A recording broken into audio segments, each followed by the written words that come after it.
Hey there! If you like to create Facebook code card like this one, this video is for you as it will show you the best way how to organize them, especially if you prepare in advance. So if you prepare like what I'm doing here, I'm using ChatGPT to help me prepare code card in advance for the whole month. So I have all the parts here. Okay, part 1, part 2, part 3.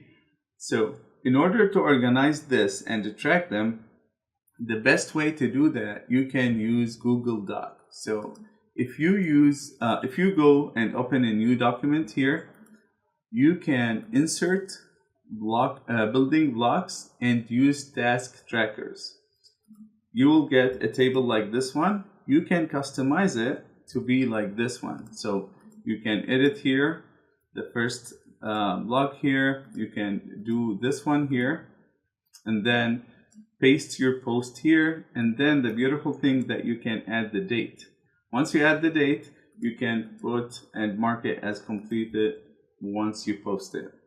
The same thing you can do for the second one, the third one, and so on. So I divided more based on the content I put. I divided more into parts, right? So I have part 1, then same thing, part 2, part 3, and so on.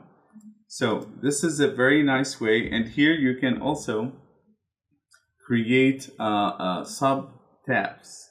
So this is a sub tab that goes for a new part, right? So you can copy this and paste it and start to change the post here. And again, it go by the date. So this now I have for like 20 days in advance posts that are ready for the code card. Hope this video helps you. Thank you.